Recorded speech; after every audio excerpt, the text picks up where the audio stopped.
Welcome to another blooming Thursday. Well, it's also Valentine's Day, so we're going to show you how to put together a super romantic bouquet. This week we've got a loved up mix of beautiful pastel coloured blooms. You want to strip off all the lower leaves from your stems. When you're done with that, you want to start creating a cute little bunch in your hand, starting with greenery first. And then one by one, adding in your stems of flowers.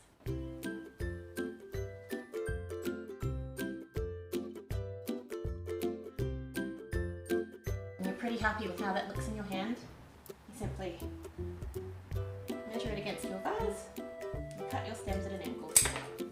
And then in it goes, straight into some fresh water.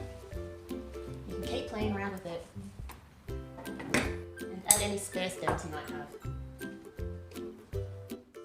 How romantic is that? All ready for a candlelit dinner.